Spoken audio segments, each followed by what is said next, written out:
Assalamualaikum warahmatullahi wabarakatuh. Kali ini kita berjumpa kembali. Silahkan simak video berikut ini.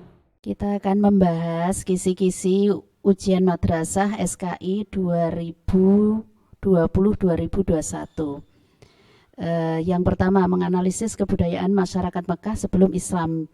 Di sana ada yang positif, misalnya pemberani, orang Mekah itu juga menghormati tamu, tapi di samping itu ada yang negatif, yaitu suka membunuh, suka foya-foya, suka berperang, menikahi ibu tirinya, bekas ibu tirinya, kemudian mereka juga menyembah berhala. Nah,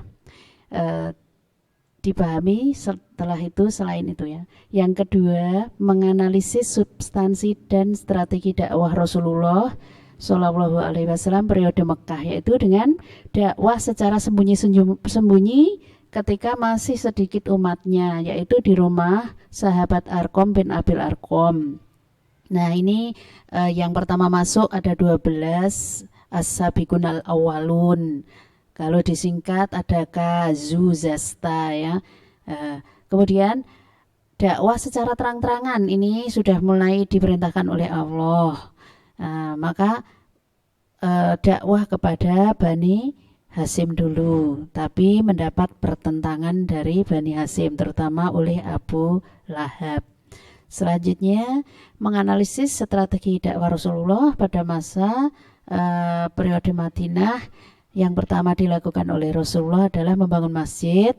Yang kedua mempersaudarakan sahabat Muhajirin dengan Ansor. Yang ketiga memperbaiki peranata sosial yang di sana sudah tertata sebenarnya ekonominya. Kemudian mengadakan perdamaian dengan agama lain, yaitu di sana ada agama Yahudi dan Nasrani, dan ada perjanjian Hudaibiyah bahwa saling membantu antara muslimin dengan Yahudi. Nah, kemudian menganalisis substansi dan strategi dakwah Khulafaur Rasyidin. Ini kelas 10 semester 2. Sahabat Abu Bakar ini memerangi 3 golongan dengan perang Yamamah ya. Ini ada golongan ingkar zakat, golongan nabi palsu, golongan orang yang mengaku nabi, golongan orang yang tidak mau ikut Islam atau murtad. Nah, kemudian membukukan Al-Quran jadi satu mushaf, penulisnya Zaid bin Sabit. Selanjutnya ada perluasan wilayah, ini melanjutkan masa Rasulullah, jadi ke Irak, sebagian Persia, ya, ke Syam, ya.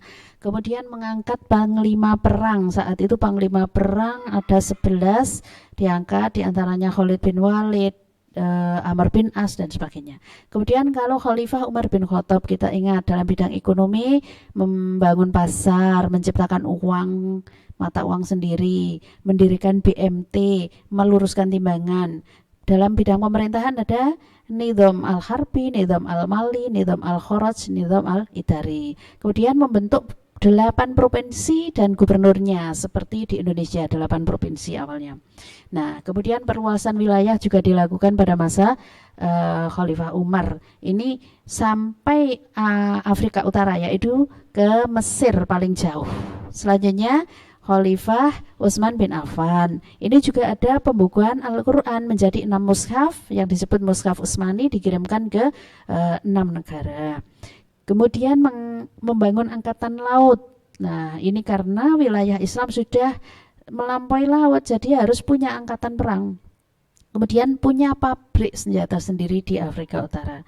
Selanjutnya membagi tanah kepada pejabat, karena pejabat itu berjasa, jadi dibagi tanah.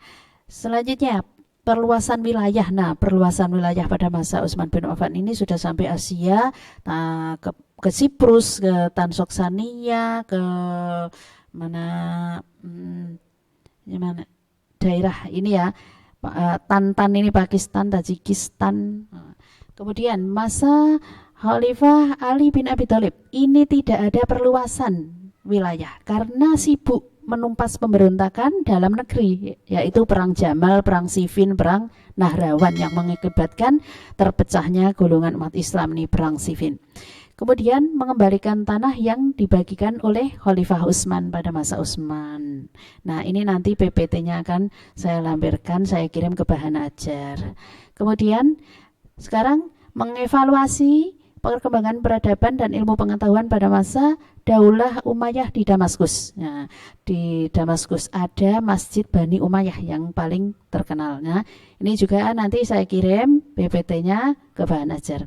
Nah, perkembangan ilmu pengetahuannya ini masih sejarah dan geografi, ada tokoh Ubed Sariyah Al-Jurhumi. Kemudian ada kedokteran, ini dokter-dokter ini melakukan riset digaji. Nah, saat ini. Lanjut, pada masa Bani Abbasiyah, ini yang terkenal sekali adalah pengembangan kota Baghdad ini oleh Khalifah Ja'far Al-Mansur ini yang membangun sampai berapa orang ya. Kemudian ilmu pengetahuannya, ilmu qiraat, hadis, ilmu kalam, fikih, tasawuf, filsafat sampai berkembang pada saat ini. Nah, lanjut pada masa Daulah Turki Utsmani, lahirnya bagaimana? Ini didirikan oleh Utsman I. Nah, masa kejayaannya pada masa Sulaiman I. Nah, kemajuannya ini yang paling kelihatan adalah bidang militer sampai ditakuti oleh bangsa Barat. Namun sayang sekali ketika Perang Dunia I ini Turki Utsmani bergabung dengan Jerman, maka kalah di Wina, Austria. Maka Turki Utsmani jatuh ke Inggris, dikuasai oleh Inggris. Lanjut, perkembangan pada masa dinasti Mughal, ini perdagangan sangat terkenal ya, antara dunia dengan Mughal ini. Kemudian perluasan wilayah juga. Khalifah yang paling terkenal adalah Khalifah Akbar I. Lanjut, gerakan tajdid ini munculnya, latar belakangnya ini karena apa? Islam ini mundur, banyak yang melakukan tahayul, bid'ah, khurafat, syirik ya. Jadi mundur, akibatnya yang berhasil adalah bangsa Barat. Bangsa Barat itu maju, menemukan jalur perdagangan baru, misalnya siapa ini, Christopher Columbus ini berlayar ke Amerika. Kemudian Vasco da Gama ini menemukan Tanjung Harapan, kalau sekarang disebut Cape Town. Lanjut, tokoh pembaharuan dalam Islam kita mengenal Muhammad Ali Pasha dari Mesir. Ini pembaharuan ini mendirikan pabrik, macam-macam pabrik kaca, pabrik sabun, pabrik kain, pabrik dan sebagainya. Kemudian Muhammad Jamaluddin Al-Afghani ini berasal dari Afghanistan pembaharuannya. Beliau ini ada pan-islamisme, jadi ide beliau menyatukan negara-negara Islam ini dalam satu negara khilafah ya. Ini Jamaluddin Al-Afghani. Kemudian Muhammad Abduh ini anak seorang petani miskin, tetapi beliau berhasil jadi rektor, bukan hanya dosen, tapi ini rektor Al-Azhar Kairo, Mesir.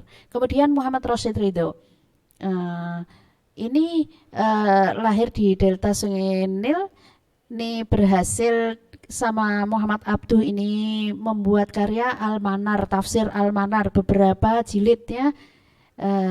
Beliau juga senang dengan sains dan teknologi. Orang itu harus berkembang. Nah, kemudian Muhammad Iqbal berasal dari India. Ini beliau ini bukan hanya belajar di dalam negeri tapi di luar negeri, dan karyanya berbahasa asing banyak, Inggris, tentang the development of metaphysics in Persia, ada the reconstruction of religious thoughts in Islam. Nah, ini berasal dari India.